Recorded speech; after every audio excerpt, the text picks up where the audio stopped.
Shalom, shalom. First and foremost, I want to give all praises, honor, and glory that's due to Yahweh, Ba'ashem Yahushai, Ba'ashem Rakakwadash. Double honors to the apostles and elders of Great Millstone, who I learned this truth from and will do well. Peace and salutations to the 144,000 and the rest of the elect. Unto you I say shalom. Coming to you back with another lesson through the Spirit. And I'm going to entitle this one, The Calm Before the Storm.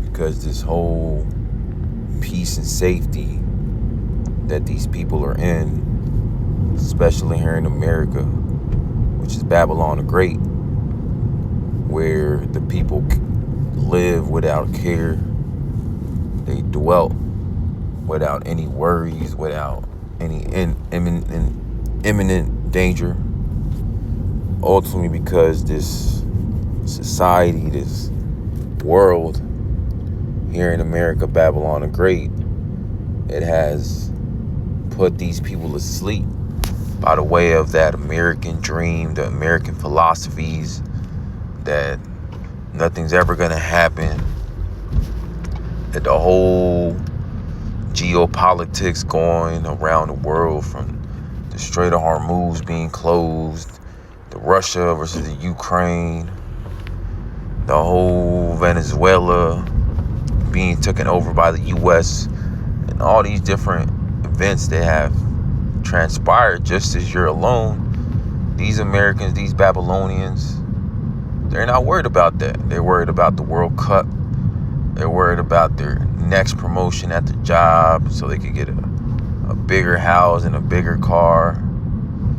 When ultimately this place, this society, this economy, and ultimately this kingdom, which is ran by the self-proclaimed white man Esau Edom, it's about to collapse. It's about to be taken out the way so the kingdom of heaven gets established upon the planet Earth. But before that happens, all hell has to break loose. And all hell breaking loose is at the door. It's knocking at the door. Jacob's trouble fully kicking on. It's knocking at the door. World War III is at the door. And ultimately the mass implementation of the mark of the beast, which is an RFID microchip, that's knocking at the door as well. But these people in the world, the 2/3 of the nation of Israel, which comprised of the so-called Negroes, Latinos, and Native Americans, and the Israelite foreigners that are going to come looking like these other heathen nations, but the lineage goes back to Abraham, Isaac, and Jacob. Our people are the main ones who are going to get caught off guard because they're not paying attention to nothing, not even the news, or if they happen to stumble upon an article of the current world events, they look at it as a joke, because ultimately our people don't take anything serious. At least these Edomites, these patriots, these preppers, they're at least getting prepared for what's about to happen. But ultimately, if Yahweh Ba'ashem Yahushai is not with you, then all that prepping that these doomsday preppers, southern preppers are doing, it's all going to be in vanity. The only way out of this upcoming destruction is being covered by Yahweh Ba'ashem Yahushai, which only the elect, the remnant, are going to have that tawah, that mark of exemption, written about in Ezekiel. The rest of these people, they're going to be through as hell out of here. This is 1 Thessalonians chapter 5 and verse 1. But of the times and the season, brethren, ye have no need that I write unto you. So the elect, the hopeful elect of Yahweh Ba'ashem Yahushai of the nation of Israel, which consists of the 144,000 and the 1/3, the innumerable number, they don't have to be reminded in the sense that, hey, do you know what times you're in, brother, sister? Are you measuring the times diligently, like it says in the book of 2nd Ezra chapter 9? And the hopeful elect, they are measuring the times diligently, so they know what place in the timeline that they're in, that salvation for the remnant, the elect, is right around the corner. Verse 2, for yourselves know perfectly that the day of the Lord so cometh as a thief in the night. Because nobody's expecting a so-called black man from the tribe of Judah to come deliver, to beam up by the way of the chariots of Yahweh Bashim Shai, who everybody ignorantly calls UFOs. They're not expecting that. Just like in that movie Independence Day, nobody was expecting that so-called UFO to pop up out of nowhere and cover the entire planet Earth.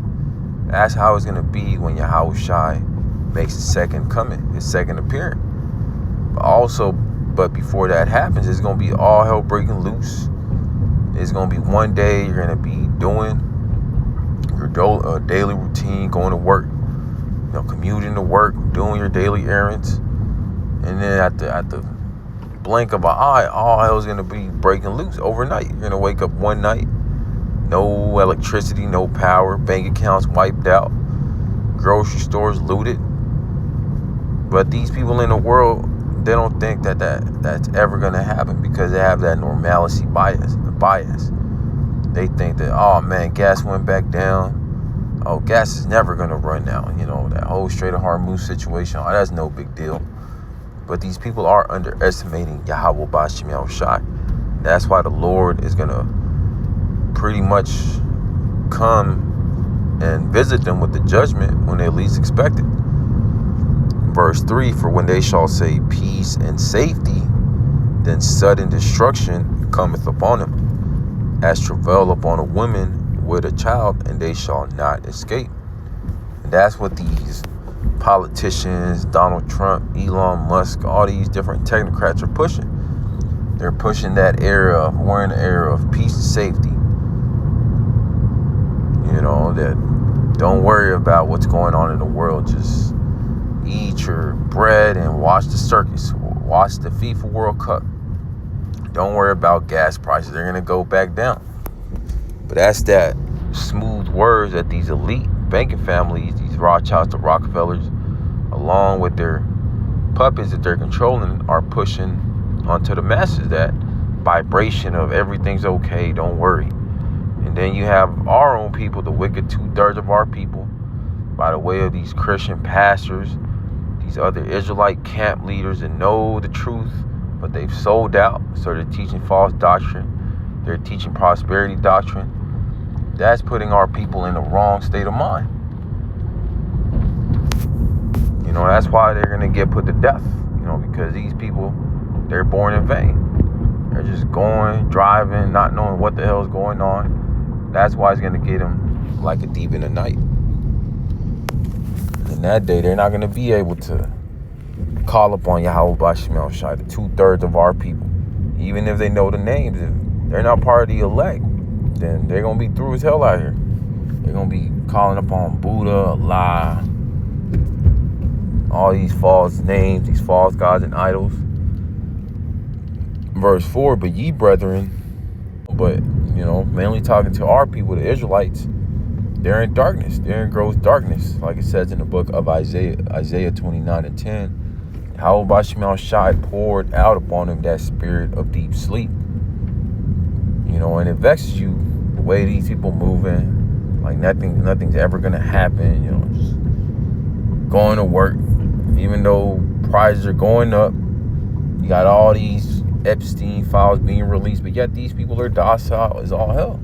Because as long as they have a job, as long as they have bread and circus, AC, Netflix, Bluetooth, then these people are never going to revolt. That's why Yahweh Bashim El Shai is going to put the spirit on the self-proclaimed white man Esau Edom to bring in that great reset, to shut everything down, to shut the grid down, to bring in blackouts, to bring all these pestilences, the sword, martial law.